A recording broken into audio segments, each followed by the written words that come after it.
muchachos, amigos, and welcome to another fantastic episode of Record Breakers, a music podcast where a bunch of friends gather together Well, to have a conversation about music. It's like a little book club. It's like a book club where we go around one by one, but it's fine. It's fine. It makes sense. It makes sense. Everybody, just hold on. Let Petey explain it. Everybody, it's Record Breakers. It's a podcast. Welcome. We're talking about music. Go ahead, Petey. I'm sorry, Penny. We're podcasting. I'm sorry. We're podcasting against the NyQuil clock for me. We're here to talk about music, talk about an album. We do it, take turns. It's a fun time. I'm Petey Rave, and I'm racing against the NyQuil clock. Like I said, it's gonna be fun. Here with me is my team, my squad, my crew. Squad. Dang, that NyQuil's hitting you quick. This is great. We've got David. Rebelli Podcast, baby. Yeah. We've got Drew. So wait, does that make David my favorite rapper? Did I mention I like to cast? Do the ISOs. And we've got Brett. Hey, everybody. I'm not on NyQuil. Trying to do ISOs. We're here to talk about music, of course. We're talking about an album. And the provider Are you sure? Are you sure we're here to talk about music? That's what I believe. That's what I've been told. That's what you waited in a... Were you on this much NyQuil when you were waiting in that drive-thru? No, man, that drive-thru that'd be like you ate the mushrooms and you thought you had an amount of time, but the drive-thru went too long and you're now NyQuil high. Yeah, that happened to me once. Oh, man. Sorry, Jackie. I love you. Sorry. The provider of the album this week is Brett. Brett, what have you brought forth for us this week? Well, I don't mind stealing Brett. Wait, no, not that album. I decided that when it comes to albums that I want to bring, for one, I'm running out of the easy ones that I can think of. So I'm trying to think of albums that I take for granted that are like things that, they exist, they're groovy, but they're so like played out of a certain amount of time that, you forget they're there. You miss them. So I was like, hey, what about that time that Rage Against the Machine was good for a little bit because they had Chris Cornell in them? And I was like, hey, remember that Audioslave album? That one? They play like half of it on the radio still. Yep. So it's that one, Audioslave. Exactly. Audioslave. Yes. The one David. with Cochise. The one with Cochise. David, what were your expectations coming into this album? It's Audioslave. They're not too far removed from the mainstream consciousness. They are the band that was memed at the time as being Chris Cornell filling in while Zach De La Rocha was having one of his hissy fits. And there's a little bit of that here, but yeah, I know exactly what I was getting. I've enjoyed Audioslave's work from time to time. It ain't that bad. Mm-hmm. Drew, what were your expectations coming into this album? Did you say one of his hissy fits, like half of Rage Against the Machine's tenure wasn't Zach De La Rocha just screaming and bitching about shit? Like that was the That's whole why point. I love him. I'm pretty sure that during shit Audioslave that it was nothing but Chris Cornell having hissy fits. Some of these people have lots of bands. Yeah. Weird. But no, I was familiar. Audioslave is a band. I would argue that as far as rock music goes, this is probably one of the more popular bands we've listened to as far as overall reach. People recognizing we listened to the sound. goddamn Beatles. Have we? Well, kinda. Sorry. I was going to say, I don't think we did. We did half of it. Yeah. It was a fusion. Yes. I would expect my Twitter to have a lot more hate if we talked about the Beatles. Spoiler alert for my opinions on the Beatles. It suddenly clicked in. I was like, oh yeah, it suddenly clicked in. Great album. It was like 800 years ago, but yes, I was here for that. Well, you've been here for every episode. Yeah, absolutely, every week. But I was familiar with the work. It's something that I've never really delved into with my ear actually to it. It's always been something I've heard as background noise. So I was excited to pay attention to it for the first time, which is a weird thing to say, but yeah. It's an interesting experience. Yeah, it's a group we're very familiar with. It's a band we're very familiar with. They're still playing on the radio, so it's not exactly Thriller, but I mean, there's a good chance that this album was recorded on tape. Yeah. Yes, actual masters. It's old enough that it wasn't digital. I'm guessing in 2002. We're assuming. But yeah, Brett, how would you describe this album musically? I mean, it's still got a lot of the Rage Against the Machine and the not vocals part. So you get like that really punchy groove. Like you get like they build a foundation. But like instead of being like completely in your face, this album slows down. And you don't get that a whole lot in the main, like written by Rage stuff. You don't get it from Soundgarden, and you certainly don't get it from Temple of the Dog. But I've always found like, you have if you had like a cheeseburger and you added Chris Cornell's vocals to it, it's going to be a better burger. Anything could be better with little Chris Cornell sprinkled on top of it. Because he is vocal gymnastics, like as a human corporeal form. This is an album that has like some really, really solid instrumental hooks, which is why it stays on the radio. And it has one of the greatest voices in rock music doing the Chris Cornell. It's got fun effects. There are some things that I'll go into when we get into the tracks that like, there are some things that they do to like build a good foundation for the vocals to go on. There's funky beats because let me tell you, there's funky beats. And I told you already, there's funky beats. Tom Morello can make a riff in some 4/4. Yeah, and he can hit a button really fast. And like he's going to use that pick and slide it on stuff, and it's going to sound like somebody scratching a record. But also there's other things. But it's mostly for me, like when you ran out of Soundgarden and everybody got old, and none of your friends want to sing Hunger Strike with you at karaoke.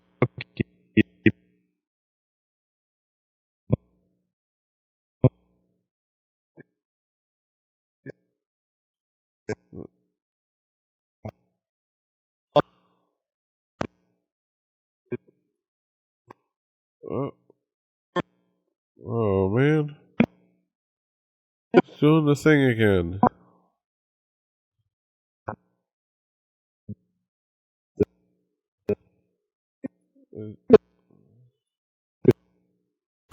Turn your radio on. It's there. I lost everything after nobody wants to sing Hunger Strike with you on karaoke anymore.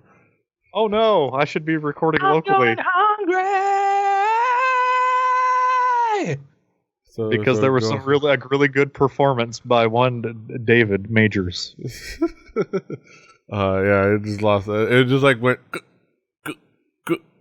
Go on. It's on the radio. Turn it on. Listen. It's that stuff. Yeah. David, how would you describe this album musically? What would be the themes elements? I feel like early on, you definitely hear that, hey, Rage had quite a few things left over that they really didn't want to just drop. And Chris Cornell made it work because he's super talented. And there is some of that, but as the album goes on, it starts to become a bit more cohesive. There is some melody. There is something that deviates a little bit further from Tom Morello playing a hard rock riff in 4/4, good as that is. And it's you start seeing for a bunch of veteran professional rock musicians starting to form a more cohesive unit. I imagine that their later albums were a bit more cohesive and weren't just obvious rage riffs. Yeah. Drew, how would you describe this album musically?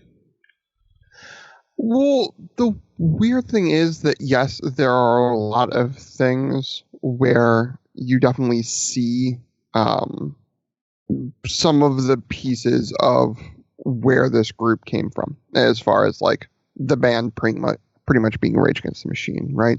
Tom Morello has a way to make his guitar sound not like a guitar at every chance he gets, and it's cool and inventive.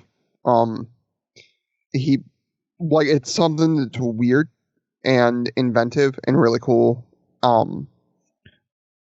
Cornell is Cornell. Like Brett said it, he's was one of, yes, I should say, the most talented rock vocalists there was. But it's something there that what I kind of liked about this record is, yes, you could see the pieces and parts, but it never felt like they were trying to say like, hey, like, remember this like thing that we got popular for in our other band? They were just like, nah, like, this is the type of music we want to do and it's going to be cool. It never fell into the supergroup thing that some of them do, I feel like, which is like trying to ape their old stuff. It was just like, nah, like, I like doing this weird stuff, so we're going to keep doing it. We're going to keep doing a funky rhythm section with weird guitar. Chris is going to sing and it's going to be good. Yeah. And they'll actually play it on the radio because it's after 9/11. Because it's digestible for the masses. And we're not banned. Zach De La Roca is not screaming about like politics and, like, Guatemala and shit. Like, it's fucking like, it's stuff like, oh, okay, like this is easy. And it's weird to me because you have all of these parts that are amazing and great, but it also, like I said, in the A block, it's something that for me before was usually like, oh yeah, Audioslave's all right, and it's on in the background. It's never something that, like, in my opinion, grabbed me and like grabbed me by the collar and was like, yo, look at how great this is. It was like, oh wow, this is all really freaking good.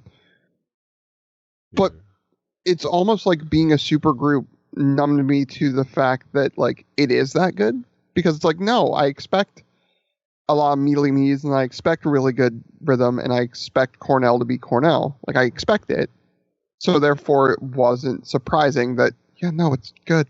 Like, it's really well made. It's really well thought out. It has bits of alt rock. It has bits of classic rock send up. It has the weirdness that, again, Morello brings, but it was never surprisingly good. It was as good as you expect that equation to be. Yeah. I am marveling at I was looking at the Wikipedia. I'm marveling at Pitchfork they gave it a 1.7, which is hilarious. Pitchfork. I mean, the Pitchfork is known for having a lot of reviews. This was one that probably has not been changed. Yes, exactly. Who was the guy we asked if he died before? Wasn't he a Pitchfork writer at one point? Oh, Matt Penfield? Yeah. How do I remember? How? Wait, who's the guy we asked was dead? And I immediately think Matt Penfield. Yeah. It wasn't we asked us. We asked the Giant Bomb folks for some dumb reason. No, you did. Like, we came up with that question, and then, like, because I was like, wait, is Matt Pinfield dead? And then we discovered, because it was on the headboard pod. It was on the headboard episode. Yes, that was like 850 years ago. Oh, some great memories. Merry Christmas. Jesus. I'm Andy Knieber. Old. We've been doing this Feliz a long Navi time. Yeah, exactly. Yes. Feliz Navi Blah. Yeah, this album is a cool, very very mainstream influence, but very much like a good showcase of what Tom Morello and the boys can do musically. It is that, like, some of it is like leftover rage riffs. Some of it is a little bit more like there are some of it where you can see they're doing a little bit more of an effort of, okay, Chris Cornell's going to come with this melody. What is the right bed for that? And then there's more of that throughout the rest of the record. And then there's great opportunities for Tom Morello to showcase his let me do this like wraparound thing with the guitar and I tap a button and I do this thing and make a weird funky sound effect, and which is always really cool, and especially when he does it and it fits the theme of it fits the mood of the song really well. So it's a really great showcase musically, and it's really fun to kind of go back and listen to it. But let's get into some of those tracks. Let's get into some of the key tracks. Brett, what would be some of the key tracks for you? Okay, so I'm gonna focus a lot on the thing that I know, which is guitar effects and stuff. That I was a Stompbox addict for a long time. About the time that I started doing this podcast, and I've gotten better. But so Cochise is probably one of the most it is an opening track. It's a simple beat, little noise Shout on out the to background. Yeah, it has some a nice little noisy background that opens up into a solid groove. There's I think it's the bass that's a fuzzed out wah going on, and there's a simple but effective guitar riff, perfect platter to let Chris Cornell make his vocal cords do things. Next up, way different, Like a Stone. It's a tremolo. Tremolo is essentially a box that you hit and it turns your volume knob on your guitar to off and then on really quickly, or to a set amount. Not the most. It's probably one of the oldest things that anybody has ever done with a guitar, because all it takes is a potentiometer, but it works. Like a Stone, great lick. The chorus is amazing. I Am the Highway. They use reverb and tremolo together, and on the chorus, so it almost sounds like a spaghetti western, along with the vocals, and that fits really great. And Hypnotized. Not since Earl Scruggs and the song Flint Hill Special have I heard a song where somebody takes the tuner and uses tuning a guitar to a note. It's really great. Also, the beat in the background, if you didn't think it was 2002, listen to that song, because the background music sounds like menu music from a PS2 game. Yeah. Just without the Bring it up, bring it the dog. Yeah, it's got a beat that's like the Matrix video game exactly of PS2 era. Oh yeah, takes me back. David, what would be some of the key tracks for you? Exploder. Exploder was the real burst out song for me. Right there alongside Set It Off. And then when I started reading the lyrics to this song and listening to it, wait a second, these lyrics are oh God, they infected Chris Cornell too. And for a few minutes on that song, Set It Off, Chris Cornell got a little militant, which was kind of amusing, cheeky even. Also, which one did I have in here? Shadow of the Sun. I enjoyed that one as well. That was probably the first song on the album to me that didn't sound like the three guys from Rage having a song left over and Chris Cornell just figuring out a vocal melody for it. That was the song that was like, these guys are coming up with something. That and Hypnotize were the two songs on this album. And it is a long album with a lot of tracks. Those were the first two that made it sound like these guys were really starting to gel together. And those are my four. Your four? Yes. Yes. Yeah. You can't have them. Drew, what would be some of the key tracks for you? Well, Coaches, have to bring it up. I think it starts off really, really well. You have the Morello guitar bendy weirdness at parts, and you have Cornell being Cornell in a headbanger of a song. It's easy to sort of get behind and feel the groove too. Shadow on the Sun I want to bring up because it's something a bit slower, a bit softer. For one, this record, and two, what you think of coming out of the bands that this group used to be a part of on either side. When you have something that the background is sort of a more rough, raw, in your face sort of feel on a lot of it, I think this is sort of a good look.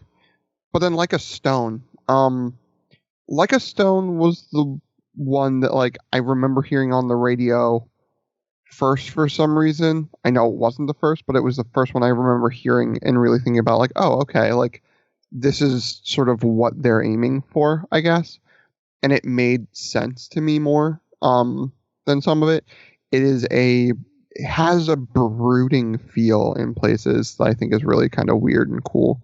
And something that we didn't get much out of this band for reasons. And stuff like this is kind of the point where you look at it and go, you kind of makes you sad that we didn't get more, in my opinion, like that. Yeah. Those are, I think you guys pretty much nailed it. Like, as far as like the key tracks, Cochise starting things off. Cochise, there's a big reason why somebody like Kimberly would use it as an entrance theme.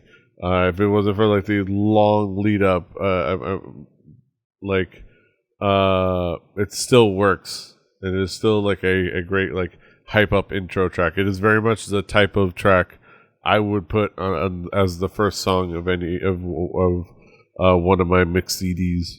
PD Radio Volume 43.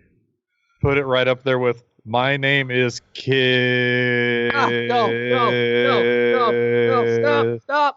It's Kid, they play baby. that at Kid Rock. every venue, every sports arena here. Yeah, sorry. I was going to say Kid Cash. But. He's sorry. one of yours. He's one of yours. He's from Romeo. He's from Romeo. At least he's not the Nuge. Yeah. Pretty much is. Okay, yeah.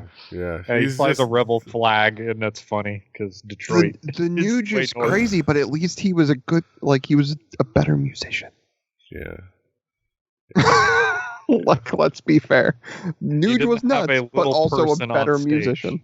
Yeah. That's fair. That's fair. A compound bow, which shrug. He liked that's the thing. Liked him young. But yeah, Cochise. Fantastic. Other songs like Gasoline was a really nice standout. It just kind of worked really well. It had a really nice energy to it. Set It Off was really great. And yeah, like a Stone is the very likable ballad track, I guess, in a sense. If any song on this is going to be a ballad, that one would be it. And I think it's a really nice example, and that's a really nice feel. Yeah, let's bring it back around the horn and talk about some conclusive thoughts. David, how would you conclude on this album as a whole?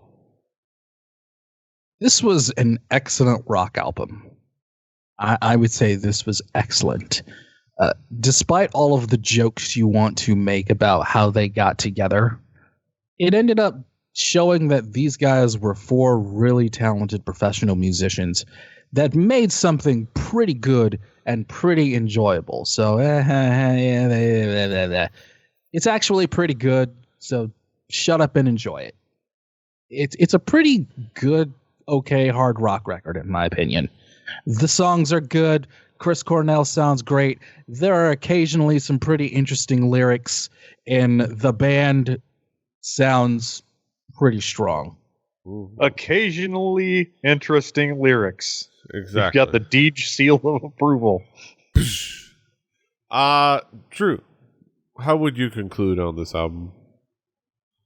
So they were always something. Audioslave was always the band, like I said, that was in the background, and I never really. It was like, okay, this is good, but I never really like got into it. Right? It was never really my thing. But going back and listening to it, there's, as Brett would say, a lot of gold in them Dare Hills. Yes, I'm an old prospector. Yes, that's me. Yep, panning away. Let me take my teeth out. Everybody's got to have a gimmick. Okay. There's gold in them hills, and there is something to be said. It's something that I think people may, like myself, have passed over just because it was the thing that was there all the time. It wasn't. I hate to say it like this, because of, again, what happened. It's sort of the elephant in the room. But it was something like, okay, this isn't going away. Like, so you never really thought about it. But going back and thinking about it and like actually seeing it through, I think it's really cool. Like, I think it's a really, really well done record. It's well thought out. These are guys at the top of their craft joining together and making something that I think is actually like possibly better than the sum of its parts. So I guess that's my 2 cents on it. Yeah. Yeah, it's very much polished and quality. It is fun, kind of like I said, reading these reviews. That's kind of the things that they throw at this album. Is that it's polished, and it's also got that Rick Rubin. What the hell is wrong with polish? Quit being so good. Yes, they went into a studio. They had good recording equipment, and they can play well. What is your problem? They had the time to burn through tape. How dare Rick they? Rubin. Yes. How dare they hire a top tier producer? Be good at their jobs. Yeah. Hey, if it ain't lo-fi recorded in a basement on a potato, it ain't real music. That's what I say. Exactly. Shout Metal Machine. If you can record on a potato, like, you're the best producer alive. Exactly. Like, putting it out there. Let's not overrate effort. I don't know. All right, but yeah, no. This is you is good? A great, You good, Petey? Yeah. I'm good. Let's. This is a really fantastic record. This is a really fun, like, rock record. It's really well made. It is fun to go back to. It is well known. It is, this band, this group. You've heard it. It's places. Anytime somebody plays the rock station, except in cities where you have multiple rock stations, unlike mine. Anytime you play the rock station, you're going to hear some Audioslave. Some Autoslav. Autoslav. And it's for a reason, because it is pretty iconic and pretty well received and pretty well made and super hooky. They put out a couple of other albums too. Yeah, put out a couple albums and with a nice set of hits, and they're hits for a reason. So it's also just really cool to kind of go back and sink your teeth into this album as a whole. But yeah, Brett, how would you conclude on this album as a whole? Yo, remember the opening song to Casino Royale? I do. Yeah, this is an extremely solid album that I take for granted. Like, this is something that, like, I had come of age. I was able to vote when this album came out, or roughly when it hit. Like, I guess I was I was more into Rage Against the Machine for their covers, but I was into everything Chris Cornell touched, like before and after this album, but mainly just because of like that guy, his voice could do some stuff, and it's like he's like 90s era rock and roll. He's kind of got a range that has octaves that are Freddie Mercury-esque, but in the like I'm eating cigarettes and having substance abuse problems way of the 90s. Or I'm having personal issues problems of the early 2000s because I'm hearing too much Kid Rock on the radio. Yeah, I mean, his name is, but Detroit Rock City. I mean, so like one thing that I really want to reiterate is this album came out at a time when you could not hear Rage Against the Machine on the radio, at least on any like Clear Channel station, because they were banned because of terrorism. Yeah, that's weird. Rage Against the Machine was on the radio all the time, like so much, and then 9/11 happened, and you couldn't have like Bulls on Parade.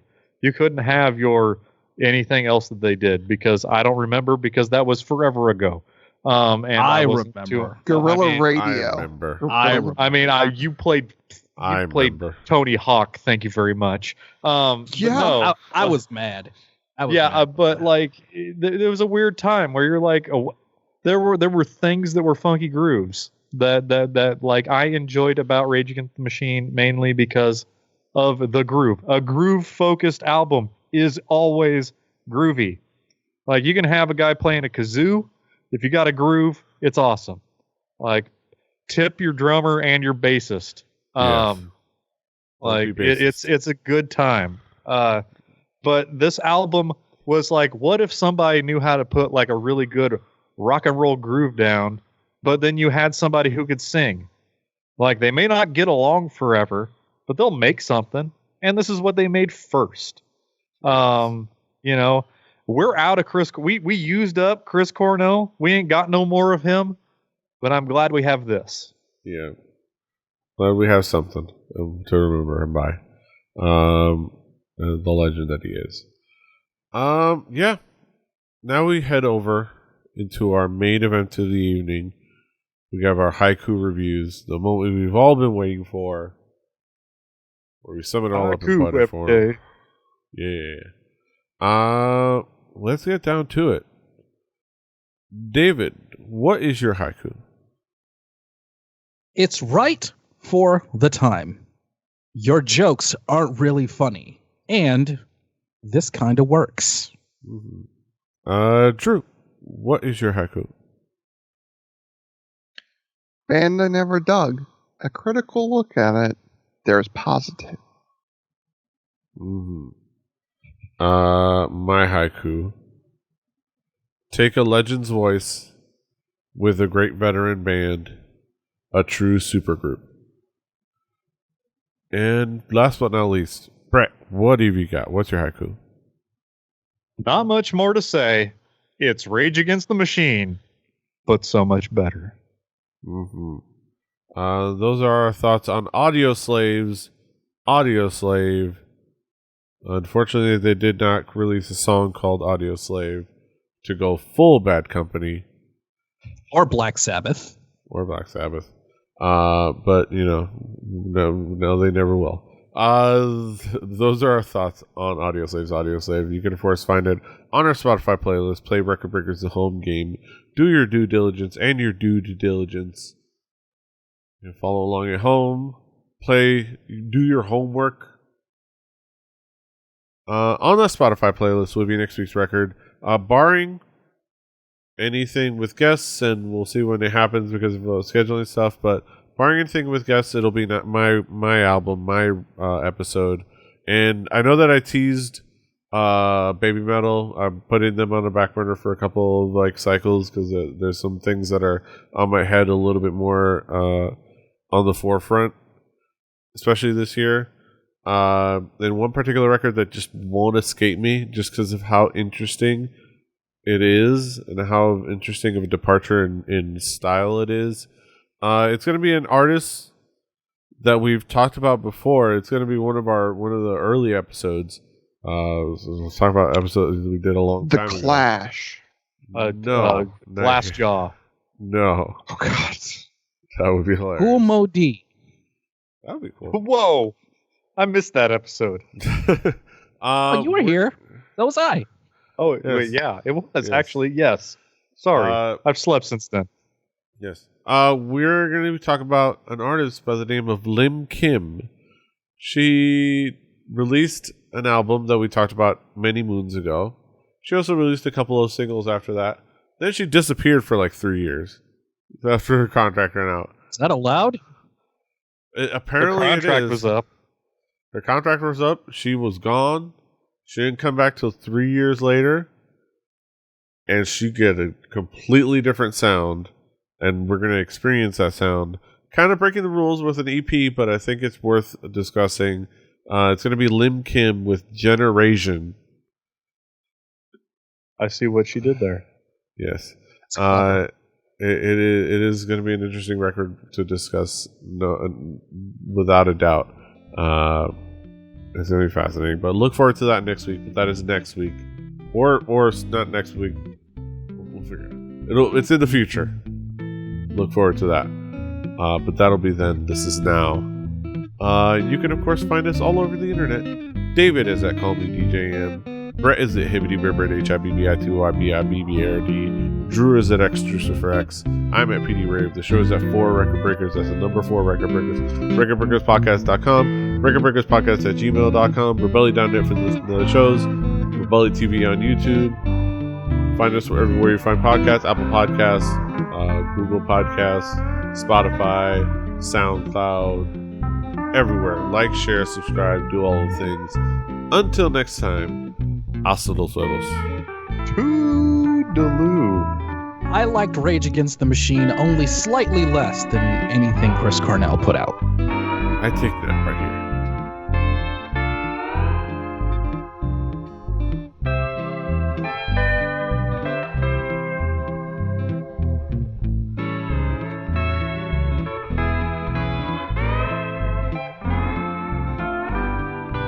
Diamond Club hopes you have enjoyed this program.